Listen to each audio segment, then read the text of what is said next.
morning. It is always good to see you. A couple of just kind of housekeeping things I want to make sure I mention. One, as always, grateful for Melanie and Kirsten for the work they put in to decorate and decide and display kind of whatever it is. We talk about, they ask me kind of where we're going series-wise and whatever else, and then they come up with ideas, and they pitch a couple of them by me, but for the most part, they run that again, and grateful for their creativity and energy and effort they put into it. And as always, if you like it, let them know. If you don't, let me know, or just keep it to yourself. The other thing that I wanted to mention is I feel like I need to comment on something that Frank said before he gets out of hand. So the April 1st men's gathering at 3 a.m. is at Frank's house.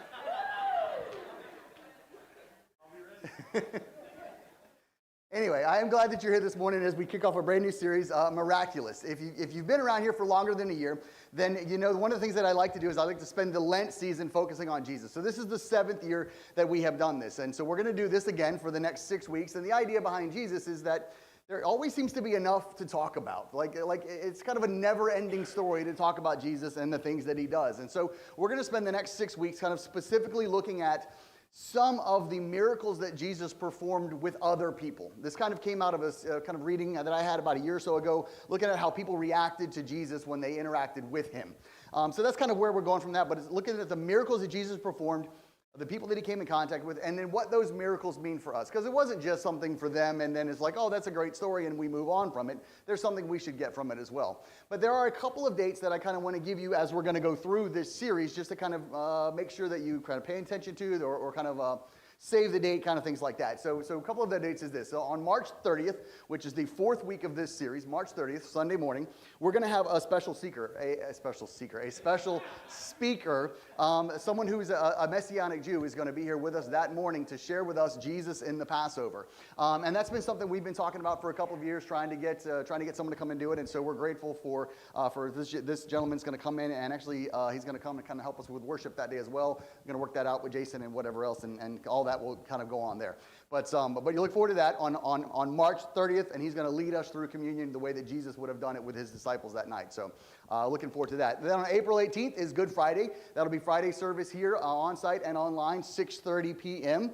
And then 2 days later, kind of a couple days after that, is Easter, right? April 20th. You knew that already. It was coming up right around the corner is Easter. That's usually what follows Good Friday, if my calendar is correct, right? And we're going to do something a little bit different for Easter this year. Is we're going to include baptisms as part of our Easter service that day. And so I already have 3 people that have kind of interested in baptism that we're having some conversations with. And so if you're interested in that, let me know, and we'll sooner rather than later, or later rather than sooner, whatever, we'll figure it out, and we'd be glad to kind of do that as well. Now I do. So that's a couple of the dates coming up. Every other week is just going to be kind of talking about the miracles that Jesus performed with people around him, right? Miraculous, right? All things are possible when I met Jesus. But I do want to tell you very briefly kind of the series that's going to happen after Easter, right? I'm getting way ahead of myself now. And then we'll talk about Advent, because we're going to tell you about the series after Easter for this year. And so this is our year of being a people in and of the Word, not a people in and of the world. And we believe that the Word of God is a lamp to our feet, that is a light to our path, right? It shows us where we're going. It shows us where we are. It shows us where we're headed. It shows us where we should be going. It is reliable. It is relevant to our lives. It is useful for instruction, for conviction, for correction, and for training in righteousness. All of those things we've kind of talked about and mentioned since the beginning of January. But what we believe is, not really above all else, but what we believe is that the Bible speaks to us about everything that we face today. Whatever we have to deal with or come across, the Bible speaks as to it. And so the series we're going to do after Easter is this question of what does the Bible say about? And so we're going to spend 5 weeks kind of answering that question. And similarly to what we did with the So You're Dead Now What series last year, where you could ask some questions about the afterlife, you can scan that QR code. So pull out your phone so you can scan it now. And I'm going to make, you're my guinea pigs to make sure it works, right? That should take you to a page where you can ask any question you want. What does the Bible say about? And you can fill in the blank. And it should be anonymous. So I won't know who asks what. Now, sometimes I can figure it out because Nate asks silly questions sometimes. But for the most part, I don't know who is, I won't know who is asking the question, right? So did I take you to the page like it's supposed to? Good, right. Not that I doubted.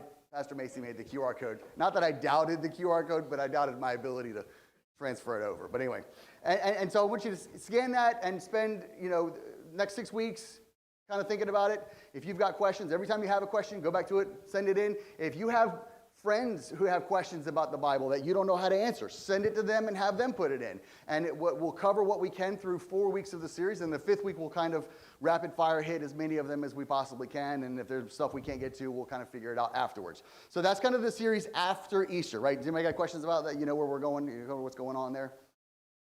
Know what you're supposed to do? Ask questions. Like if no one scans it and sends any questions, then that series, I don't know what it's going to be. It's going to be me standing up here for 5 weeks just running my mouth. Oh.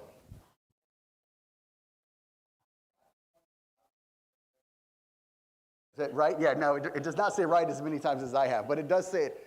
It is right, but it doesn't say it as many times as I do. And so use that code there. And so that's where we're headed the next 6 weeks, the next 6+ weeks, the next 10 weeks, 11 weeks, whatever happens today. But today we're going to start in John chapter 5. And what's going on in John chapter 4 is Jesus has traveled from Judea to Galilee. He's passed through Samaria. And he's had this conversation with the woman at the well. You may or may not remember that one. And then in absentia, he has healed this royal official's son. And then chapter 5 picks up with this. It's not up there, but you can follow along. If your own Bible, there's Pew Bibles. You can follow on your phone. A couple of the verses will be up here, just not this one, right? So chapter 5 begins this way. Sometime later, there was a feast of the Jews. This is sometime after those things that happened. Sometime later, there was a feast of the Jews, and Jesus went up to Jerusalem. Now there is in Jerusalem, near the sheep gate, a pool with 5 covered colonnades, which in Hebrew is called Bethesda. And then here's where you get verse 3.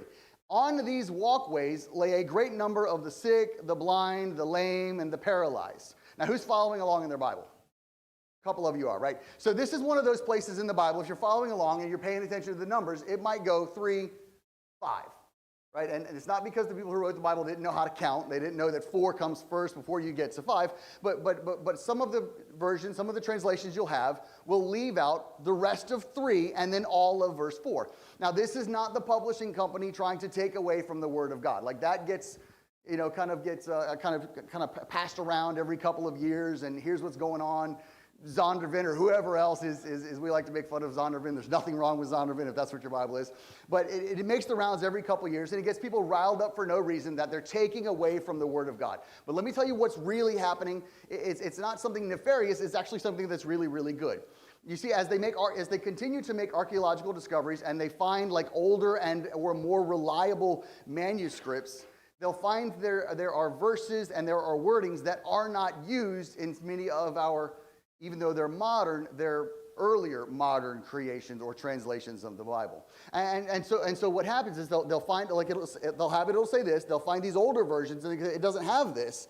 So it was at some time added later, and so they say, we're going to take it out. But what they normally do is they put it as a footnote. You can probably find it as a little footnote down at the bottom. It probably says, the rest of verse 3 says, and verse 4, blah, blah, blah, says something like that. And so what they do is they leave it in, and they put it as a footnote at the bottom, and they try to keep kind of what's in the text of the Bible, what's up here, the pages and the paragraphs, closest to the original wording, what was originally written as possible, right? But there are still some discrepancies. Some 98% of the discrepancies that you do find in the Bible and in different early manuscripts and so on and so forth are like punctuations and like obvious misspelling errors. They just clearly just misspelled a word, and like you may probably do, right? Spell check, you don't do it as often. What was I trying to write the other day? Phenomenon? What I was trying to write? I couldn't even get close. Like spell check wouldn't even find it, so I had to rewrite something different. I think it's in here later on, and I just used a different word entirely, right? And so that's what a lot of the errors are. Obvious misspelling or just kind of like punctuation errors. And they don't affect the story, and they definitely don't affect theology. And so that leaves only about 2% of the discrepancies of the variations, the kind that we have here, where you're missing 3 and the rest and all of 4. But again, still, that does not affect the theology of what's being said and what's being written. Most biblical scholars agree that this portion right here, what we don't have in 3 and in 4, was added to John's writings later so that they could kind of connect it with Jewish tradition, so that they would make it a bit clearer as to why there are so many sick people in this one area, and then it expounds on what we're going to read later in verse 7. And so verses 3 and 4 kind of read this way. It starts off, and on these walkways lay a great number of the sick, the blind, the lame, and the paralyzed, awaiting the moving of the waters. For from time to time an angel descended into the pool and stirred the water. As soon as it was stirred, the first to enter the pool would be healed of his disease, right? So you've either got that as a footnote, maybe it's in your text, but maybe it's kind of in a footnote there.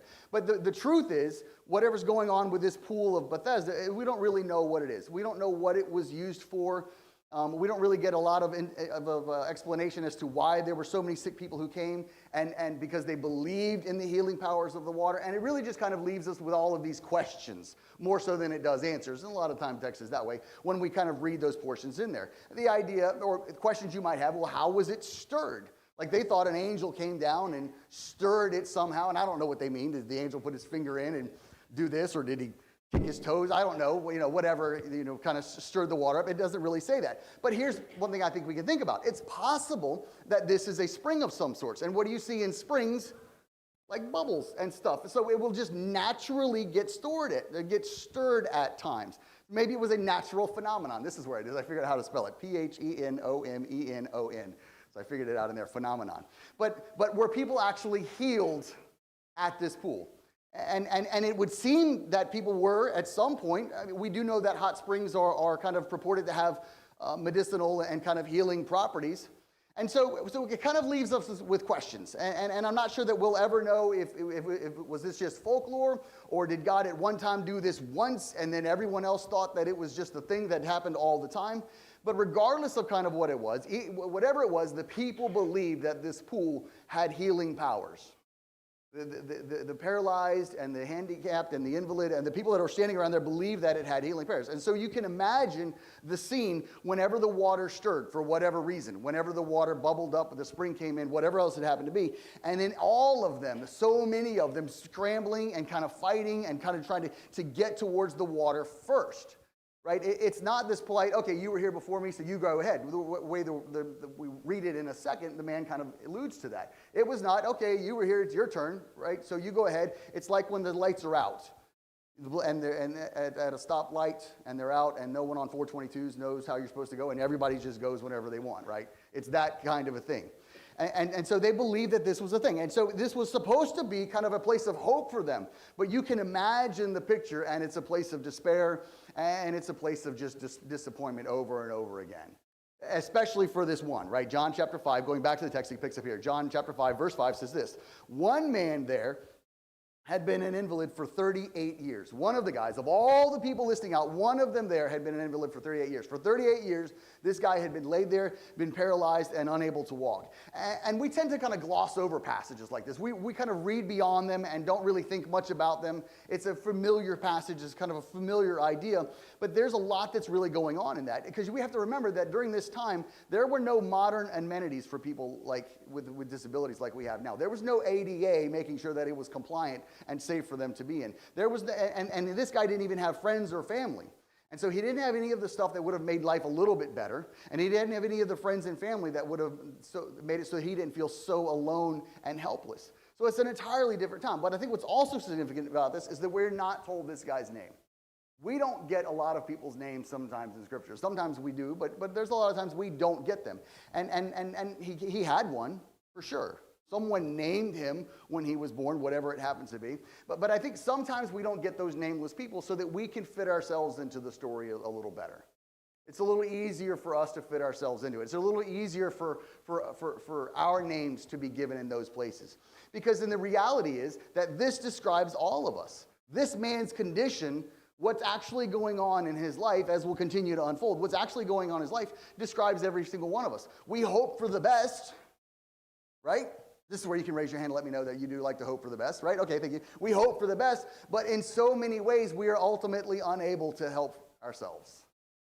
There's a limit to what it is that we're able to do, and we're going to see the limit of this guy as we kind of go through. And so it really does. It describes every single one of us. So we have to find ourselves in these stories. This isn't about someone else. This isn't about, I hope someone else hears this and gets this because they really need to get this in their life and they really need to turn things around. This is about you listening. And it's always about you listening. Even if it's something you think you've figured out, it's always about you listening and putting yourself in the story and figuring out how am I supposed to be made different because of what's going on in this thing. And so here he is. This describes all of us, hoping for the best, unable to help themselves. He's just in this utter despair, and it's just this ridiculous world around him where he just cannot ever seem to get ahead. And then all that changes, though, on the day that Jesus walks up to him. It's an entirely different day. This is the only day like it. This is the only day where this happens, and every other day beyond this day is different. And so all of it changes when Jesus approached him. But now, this is not how the guy imagined it, because his healing is supposed to come water, and I get in, or crawl in, kind of whatever else it happens to be. That's what was supposed to happen. That's how his life is supposed to be made whole again. But instead, Jesus shows up. The God of angel army shows up, not the angel. God of angel army shows up and doesn't show up and stir the water, doesn't show up and touch him on the leg and say, hey, get up and go. He comes up and asks him a question. Verse 6. When Jesus saw him lying there and realized that he had spent a long time in this condition, he asked him, do you want to get well? And that seems like a really silly question. You might go, well, of course. Do you see where I am and what I'm doing? Of course I want to get well. Who wouldn't want to get well? So it's an odd question. And even if Jesus is answering this question, wouldn't Jesus kind of already know the answer? Jesus would know what this guy is going to say. And so he's asking this question, not so that Jesus can hear it, not so that Jesus can know what it is. It's so that this guy will make a confession. It's so that this guy will make an admission of his own life. It's so that he will realize and recognize where he is, so that Jesus says, okay, from that point is where we move forward. And so he asks him, do you want to get well? This is not about Jesus getting the answer. This is about the man coming to grips with who himself and then understanding what it is that getting well really means. And this question is something that every believer every follower of Jesus has experienced and kind of answered in their lives. They have answered it well. They have looked honestly at themselves and honestly at the God who is holy and righteous above them and said, woe is me. And worked through those things. Because here's kind of what we all are. We all want to get well. Again, you can raise your hands here. This is a participation point. We all want to get well. But how many of us are willing to do the necessary things to do so? Right? That's a lot harder. I'd like to maybe get in shape, but I don't want to get up at 5 and go to the gym. I'd like to maybe get a little healthier, but I don't want to just eat fruits and vegetables. I like my Oreos or whatever else it happens to be. I'd like to do whatever it is, but what we actually have to do to come through that thing is a lot harder. And then are we going to do what's necessary afterwards? Because when Jesus comes on, it's not just about, okay, you're physically well, now go ahead and do whatever it is you wanted to do. There's a responsibility that we then have. Because what Jesus is getting at here is that healing isn't just to make you better for your own sake. It's not just to physically make you better, it's to make you whole, which is an entirely different thing. It's not just to make you better so that you can run around, so that you can now run and walk or physically do the things you wanted to do. It's so that you can be his instrument in a better way. Because to whom much is given, much is expected. That means that when we're freed from whatever our affliction is, that we have a responsibility and an obligation to then go back and help others through the same things. We want to forget about it. I don't want to ever think about again that I used to do that thing, that I used to be in the middle of that, but God says, no, I need that. I need you to use that to help the other people around you. Our DS kind of says it this way. Carrie Willis says it something to the effect of, we become one beggar showing another beggar where to find food. Something like that. That's what we're supposed to be. When we found Jesus, we're just another beggar helping other beggars find Jesus. And so here's the question. Jesus knows the answer. It's a silly question. It's not to ask the question. It's not for the man to go, oh, it's my leg, actually. My right knee just kind of pops when it's cold. It's not to figure out exactly what the ailment is. It's so that the man will understand, so that the man will come to grips with who he is. And the way that he answers tells us all that we need to know, maybe. Verse 7 says this. He says, sir, the invalid replied. He says, do you want to get well? Verse 7, sir, the invalid replied, I have no one to help me into the pool when the water is stirred. And while I am on my way, someone else goes in before me. This is not the question that Jesus asked him. Jesus asked him, do you want to get well? He didn't ask him, are you slow? He didn't ask him, did you get here too late every time? He didn't ask him, do you have any friends to kind of help you to the water? He didn't ask him any of these questions that this guy answers. He asked him, do you want to be made well? And then he answers with excuses. I have no one, is his response.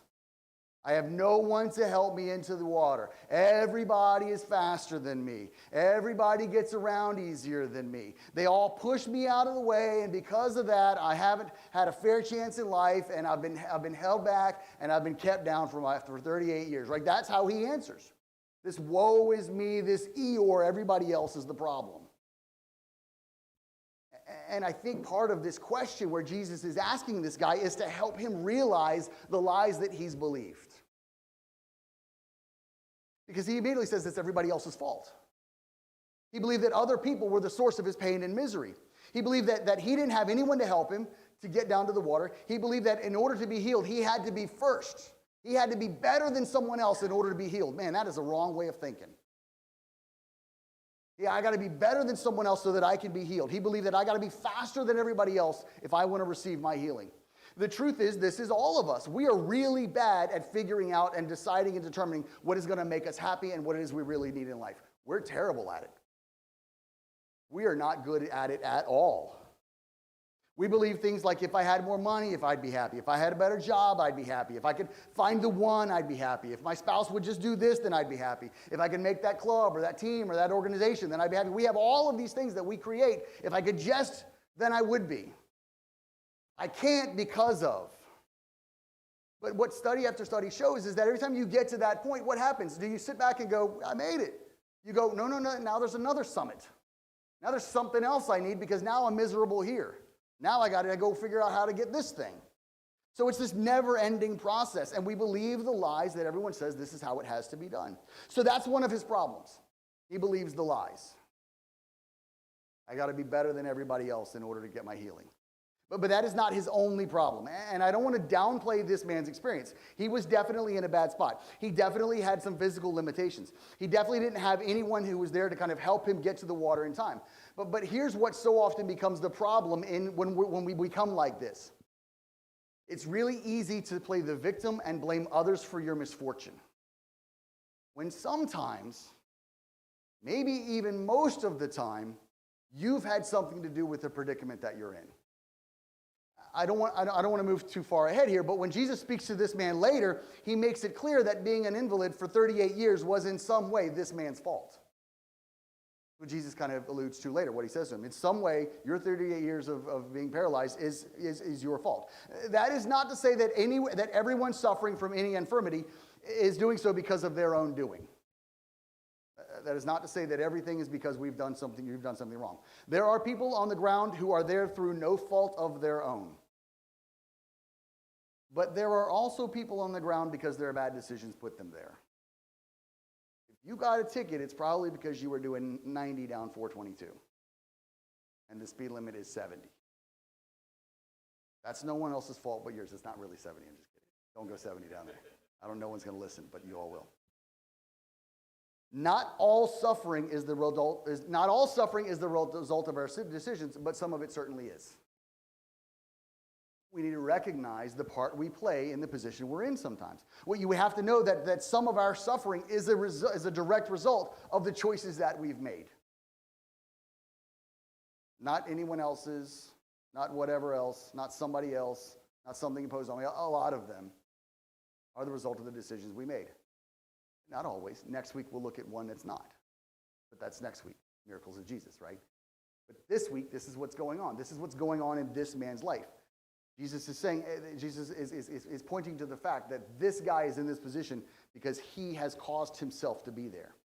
Apparently, somewhere along the line, this man could have done something different to get himself out of this situation or avoid it altogether. But he didn't. And so here he is. As an invalid, 38 years, lying on the side of the pool, hoping to get in, complaining that other people get there before him, blaming everyone else for where he is in life, not taking responsibility for what he did. We never hear what it is that he did, rather than actually doing something about it. And here's again how I know that this guy has this problem. Because he's got Jesus standing right in front of him, and he says the pool and the people are the problem. Jesus standing right in front of him, and he's looking at the pool and the people. Jesus is right here. Jesus had to get down in his face to have this conversation. Do you want to get well? Right here, probably between him and the pool. And he's looking around going, oh, the pool, And these folks over here are the problem in my life. He thought the pool was the solution to his problem. And then Jesus says, no, the pool is your problem. Because that's what you're looking for. You're looking only to that, waiting for the bubbles. And that's how you're spending your life. And that's not helping you. It's hurting you. It's hindering you. It's keeping you in this position. And we might go, really, that's really easy, that's that guy, but we're guilty of having the same skewed focus. We look everywhere else in life for healing and for wholeness. We look to other things for meaning and direction. We run the rat race with everyone else. Because I got to if I'm going to get ahead. We're not looking at a pool that gets stirred, but we're looking at something in front of us that we're waiting for it to move, and then we chase after it. We think it's the only way to get ahead in life. We look past Jesus and go, I need that other thing in order to get ahead in life. The truth is, only when we focus back on Jesus are we able to actually walk like we're meant to walk, which is what happens to him here. So put yourselves in his shoes. Jesus has approached him, and he had to be thinking, okay, this guy is going to help me get to the water. The next time the water stirs, I got this guy, and I imagine Jesus is pretty healthy, like a carpenter and whatever else. I imagine Jesus is buff. Can you, is that the word you would use? That's probably not the word anymore, right? But he's like, this guy can absolutely carry me down to the water, right? He had to be hopeful when he sees Jesus kind of walk up. I'm going to beat one-armed Clyde down to the water next time the thing gets stirred up because Jesus is going to come help him. But that is not at all what Jesus does. What Jesus does, he asks the question, do you want to get well? He gives him some ridiculous answer, has nothing to do with it, and then Jesus tells him to do the impossible for someone who's paralyzed. Verse 8, he says, get up, pick up your mat, and walk. Those things would be impossible for someone who's paralyzed. Maybe you could pick up the mat. But if you're lying on the ground, then you're not lying on the mat. That would be miserable, right? But these things are impossible. Get up, pick up your mat, and walk. For 38 years, every moment of this guy's life, every movement that he's ever done has been difficult. But now Jesus comes in with the audacity and says, get up, pick up your mat, and then walk away. I think we would naturally wonder, or we would naturally doubt that that's possible. Is this going to work out? Because that doesn't sound like how it's supposed to happen. Right? Because the water is how it's supposed to happen. You guys will forever pools and water. That's how it's supposed to happen. Not this way. Not this way that Jesus has come in and done it. But I think that there's numerous things that we have to know about Jesus, but there's two things I want to tell you here that you should know about Jesus. First of all, he didn't come to participate in your agenda or your kingdom. He didn't come to help you do things your way. That's not what he's about. That is not why he came. He invites you into his kingdom. He invites you into his world to do things the way that he says this is how they should be done. He cares about you, but he doesn't care about your way. That's not what he came to do. And the second thing that I think we need to know about Jesus, or one of the things that we need to know about Jesus, the second thing for today, is that when he tells you to do something, he also always enables you to do it. If he says this is what I want you to do, he makes it possible for you to do it. And how do I know that? Because we read it time and time and time and time and time again in the Bible. How do we know that? Because I've seen it in my own life. When he's told me to do things, and I'm like, oh, I can do that, and then I can. Because he does. How do I know that is true? Because I've seen it in other people's lives. I've heard your testimonies and your stories of what God has asked you to do you didn't think you could do, and now all of a sudden you can because you trusted in him. How do I know that? Because the Bible literally says so. Right? And so if you walk away with nothing else this morning, if you hear nothing else, I hope you do, but if you hear nothing else, then I want you to walk away knowing this, beyond a shadow of a doubt, that God is calling you to something. Not if God, but God is calling you to something. And when he does, he will always, always, always give you the strength to do what it is he's called you to do. He's calling you to something, and he will always give you the strength to do it. And so what are you being called to? Every one of us is called to something. Maybe he's calling you to stand up in a situation where you don't know how to stand up, where you know you need to stand up for someone else. Or maybe he's calling you to use your God-given talents and abilities that you still kind of sit on the sideline, Thinking about it on the way over here this morning. Lots of times when we ride over with stick to my notes, right? But lots of times when we ride over, it's in silence when Melanie and I come over. And I think she knows that I'm processing through, and I think sometimes she talks and I look out the window and ignore. But sorry, babe. But I was thinking through things, and so I was thinking about this idea of when God's calling you to use your talents, and I'm thinking about this body of believers. Like, how many of you call this your church home? Don't you have to do things at home to make your house, to keep your house in order? Right? You don't have to raise your hand now because now I'm stepping on your toes. Right? And I'm going to look out there so I'm not looking at anybody. But that's the way that it is. I'm looking at people again. But that's the way that it is. Like, if this is our house, then we have to do things for it. We have to be a part of it. Things don't just happen. Someone takes the trash out. Yeah, that's how it happens at my house. Someone does it. I can tell you who it isn't. But someone has to do these things. And so if God is giving you a talent, God is giving you a talent that he needs in this body. And so if he's giving you that talent, and he's giving you everything that you need in order to be able to do it. If he's calling you to use your talents, if he's calling you to build something, if he's calling you to start something. We didn't mention there's a new small group that's going to be starting up. I think it's going to be Tuesdays during the day. We'll be getting more information about that. But that's just someone who came to me and they said, I don't have a time that kind of works for me. And I noticed we don't have a time during the day. I'd like to start one at my house. Right? And it's not even all church series time when we're supposed to do that. It's just February. I mean, it's not now, but that's when it started, right? I know it's March, right? It is March. That's someone recognizing God's called me to do something. I don't know how I'm going to do it, but I'm going to do it. Right? That's what we all do, to start something. Maybe God's calling you to stop something. Maybe he's calling you to put yourself out there, but whatever it is, he's calling you to get up and go. He is not calling you to just sit on your rumpus and take up space. Now, there are seasons, maybe. But he's calling us to get up and go. And when he calls us to get up and go, we're going to feel like there's no way it's ever going to work. There's no way I can do this thing that he's called me to do.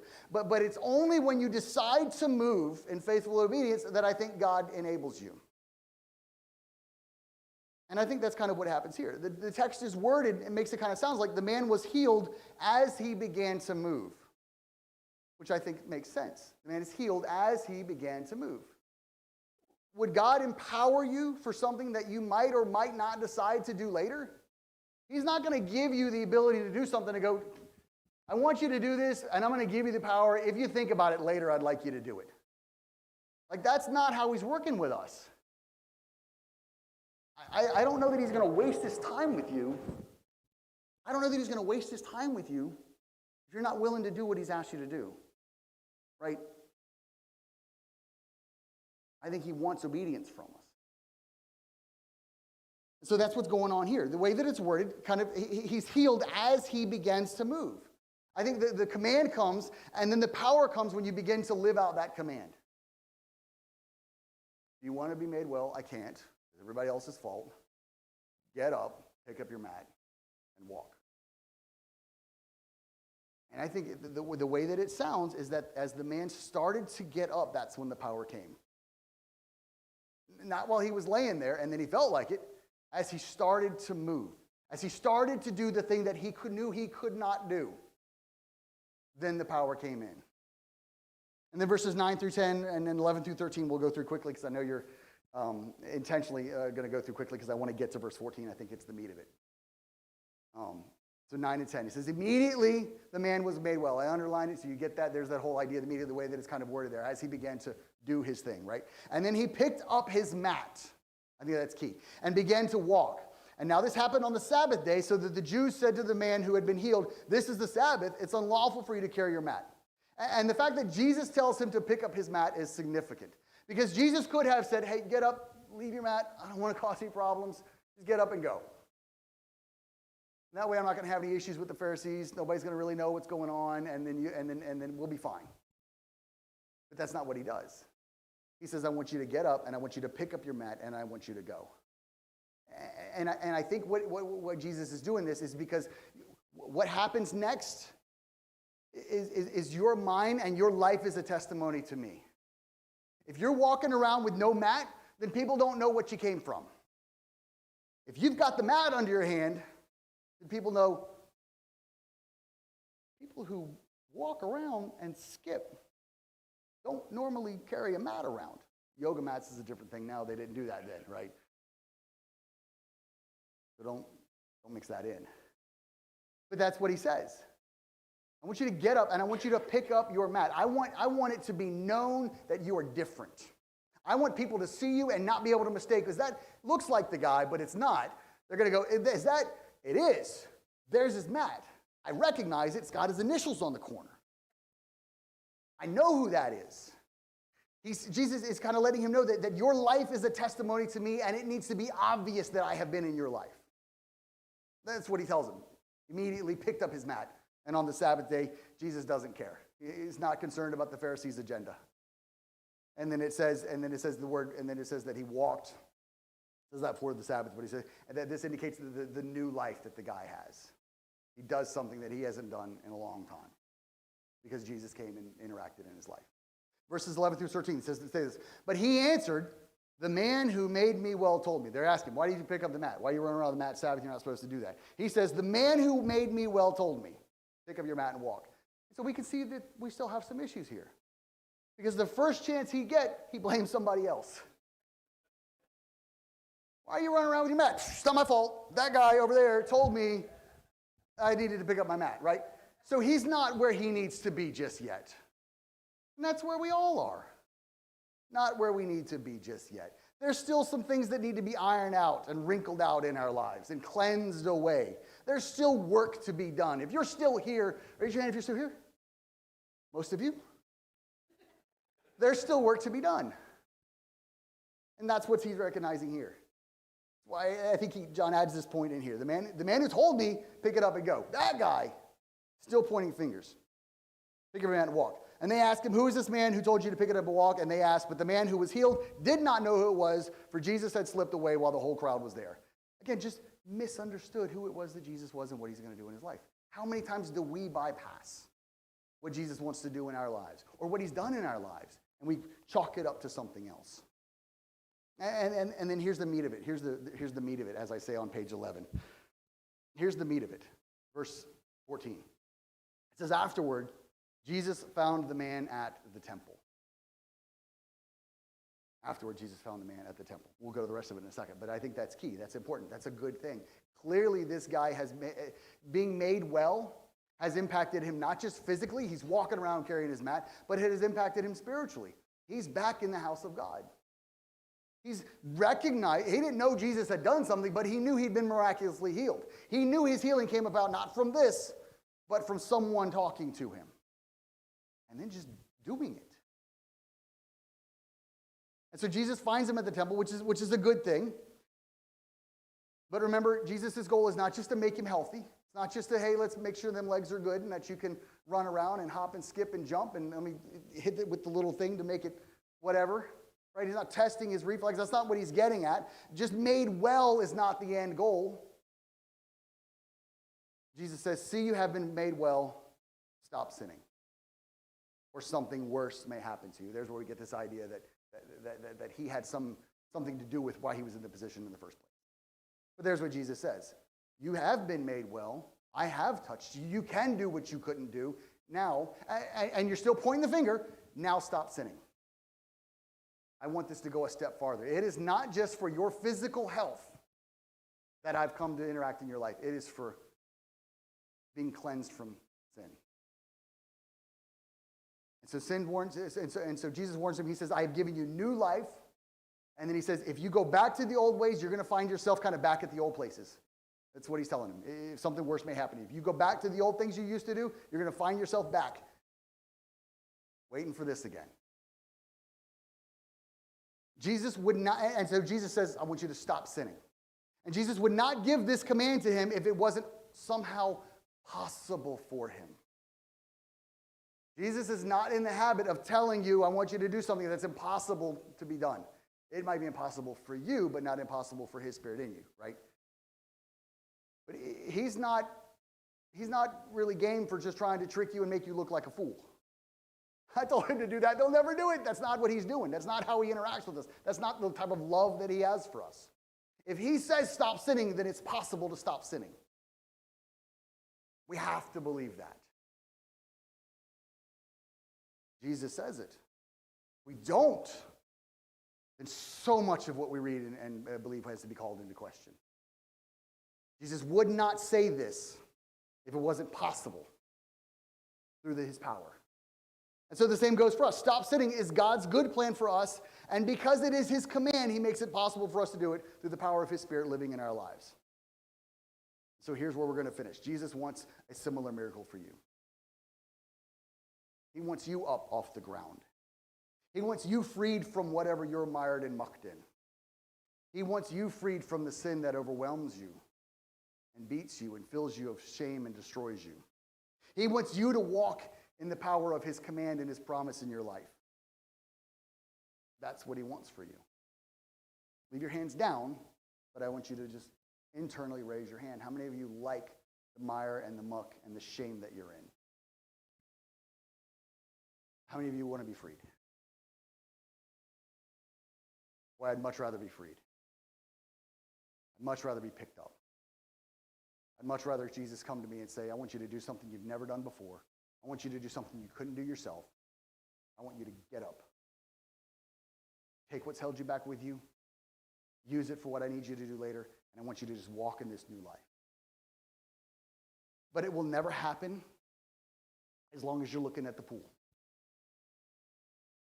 It will never happen as long as you're still all caught up in the rat race. It will never happen if you're still looking for your happiness and your fulfillment in everything else that's around you. It is only when we focus on the Jesus who says, get up, pick up your mat, walk, and stop sinning. So here's what we're going to do as we close. I want you to close your eyes. Bow your heads. You don't have to stand. The worship team's going to come up, but bow your heads, close your eyes. My guess is that every single one of us has some level of this, some point of this that we really connected with this morning. And it's not because I wrote something clever and I put the right words in the right order. It's because the Spirit of God moves in each and every one of us.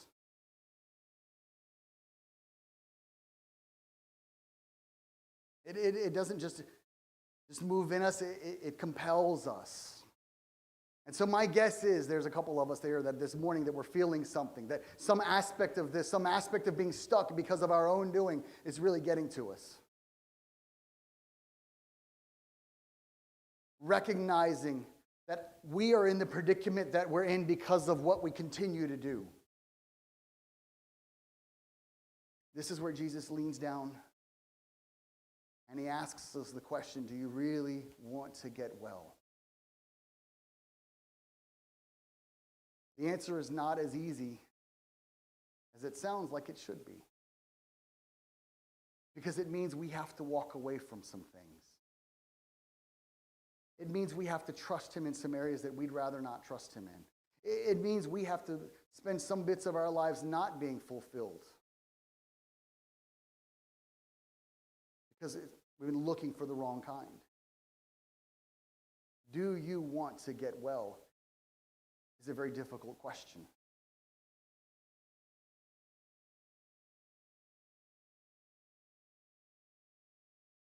But it's the question Jesus asks each and every one of us now.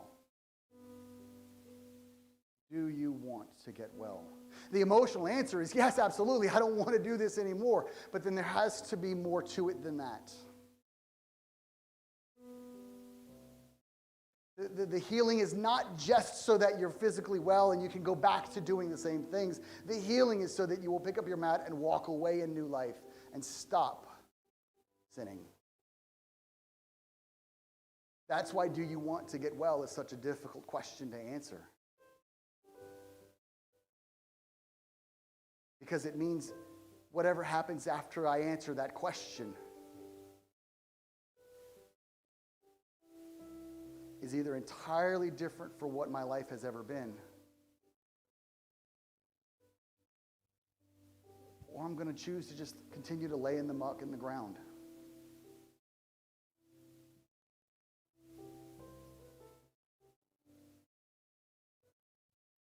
So, church, it is not an easy question to answer. Like it or not, it's the question Jesus asks.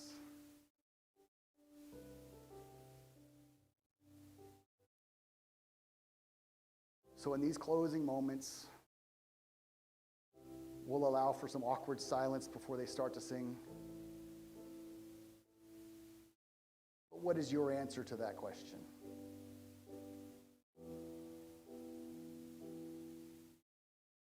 I would encourage you to stand. I would encourage you to come to an altar. I would encourage you to shift your position in some way, shape, or form, because that's what this man had to do. He had to do something physically different before the healing came into his life. So we can't just sit. But we answer the question, do you want to get well? So Jesus' question, do you want to get well, is not one that we should answer hastily. It's not one that we should rush to go answer without giving it any thought and process through it. So here's what I want you to do. Maybe you're not ready to answer that question, but here's what I want you to do. I want you to maybe just promise that you'll wrestle with it, with what that answer is, looks like for your life. And maybe answering it wrong is okay. Maybe it's all right to say it's somebody else's fault while Jesus works through what it is. But at least promise to wrestle through the question, because here's what I can guarantee you. Jesus is asking you the question, do you want to get well? He's asking because he wants to make you well. He wants to do something in you. Why did God choose this guy? Why did Jesus choose this guy of all the other people that were laying around? Because this guy's problem wasn't the infirmity. This guy's problem wasn't the physical disability, which we'll get to next week. This guy's problem was the sin in his life. And that's what Jesus came to cure. So the question, do you want to get well? Jesus has already answered, I want you to be well. I want you to be free from sin. I want you to get up off the ground. I want you above the mire and the muck and the shame. I want you to walk in glory and freedom. So you wrestle with the question all you need to, but know that Jesus has already answered it. So have a great week. We'll see you next Sunday on site, online, 10 a.m. for week 2 of Miraculous.